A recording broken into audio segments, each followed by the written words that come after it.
Here's the problem. I caught out my best female karashigoi, put her in the holding facility. She managed to jump out from underneath the net into my mud pond. The fish I'm entering into the koi show has to be benched this Friday, which means I have 4 days to try and catch this fish. So here's my plan of action. It's a nice and overcast day. Now the best time to catch carp, early morning, late evening.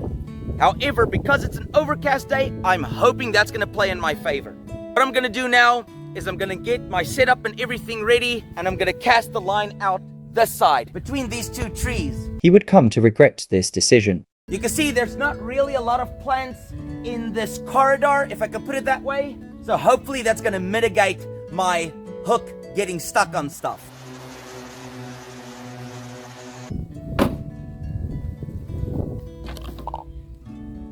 This is gonna be very important. Yesterday, I already made a couple of attempts to catch this fish. Had 0 success. So I went to the tackle shop today and I got some advice. Now, I don't have a lot of fishing experience. I went fishing, I believe, 3 times in my life. I really love it. Grossly underexperienced though. This is going to be complete amateur hour. If I remember correctly, gotta loop it through twice.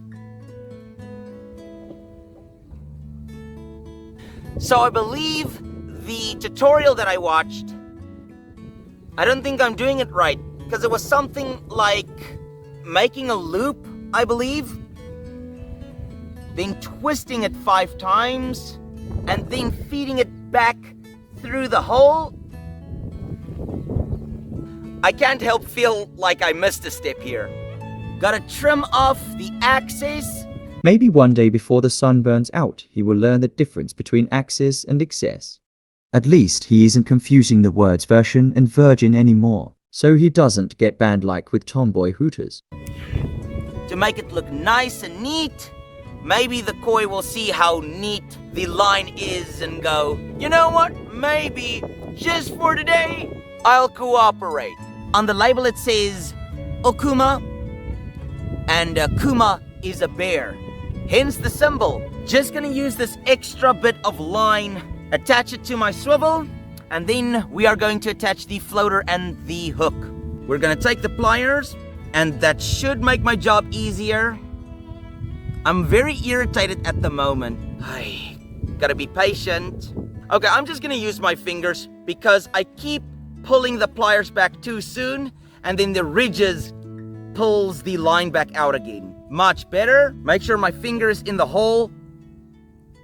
I have no idea if there's like a better technique to do this. Loop it around a couple of times around the line. Looks like it's gonna do the job.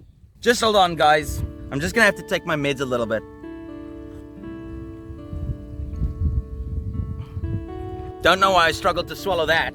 There's so much garbage I have to edit out because I have these intrusive thoughts that just really generates a lot of frustration for me, especially when I have to do technical stuff like this. And for whatever reason, that just triggers it. This is the thing, I don't know how long this line is supposed to be. The pond isn't too deep. That should be enough to work with. We're gonna add the floater. Let's weave it through. There we go. Whatever mistakes I make, then I'll just go and find out on YouTube or from an expert how to solve the issue I'm having. You don't make mistakes, you don't learn. That looks about right.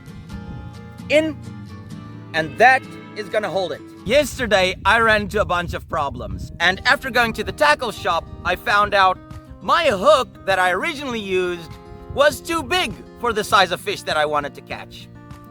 This hook, however, this little tiny hook, apparently is the exact one that I need. So I bought a small bag of it, and I'm gonna attach this and see how it goes. Another issue I've been having, my bait kept disappearing.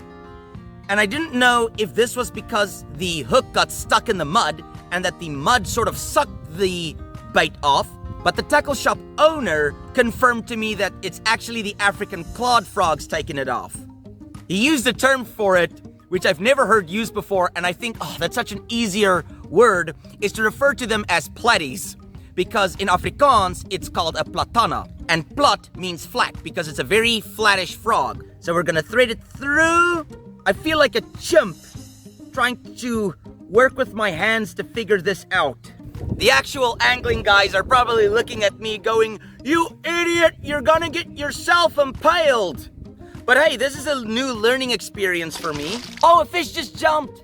What a tease. Yesterday, I used a bunch of different baits. Nothing worked. And so the guy at the tackle shop recommended these gulp baits. Here at the back, it says a natural live bait taste. For science, right?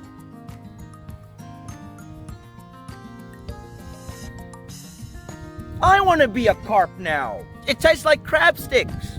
Eat your heart out, Gordon Ramsay. See if we can get some nice footage of me doing it. Beautiful, right? As beautiful as a white glob can be. Great thing about this slider is it can be adjusted. Unhook the...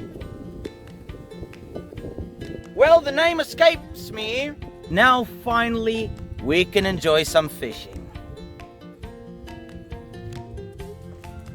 One just jumped. I was busy fishing, hoping I didn't have to be here for the rest of eternity, when the good Count Momo came to Kakadu the bungalow. Since we saw a koi jump over on that side, what I'm gonna do is I'm gonna reel the line back in, just make sure my bait is still on, and I'm gonna toss it that side. Momo, you wanna try some of the bait? Nah, brew.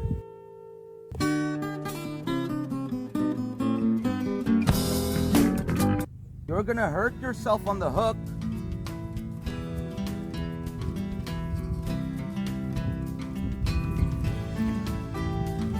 That was pathetic. That was pathetic. In my... Damn it! And as I swinged it forward, the sinker just came off and flew into the water. Momo, what did you just eat, Momo? All right, so what have I learned from the previous mistake? I don't think it is as important where the lure is. That's a sinker, you drongo. With my line finally fixed again, I'm gonna add the bait and we're gonna try again. As many of you could have probably told me already, probably don't try to cast the line near trees.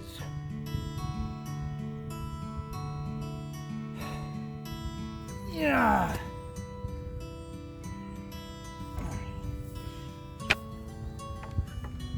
It looks like with my second setup, my floater is working much better.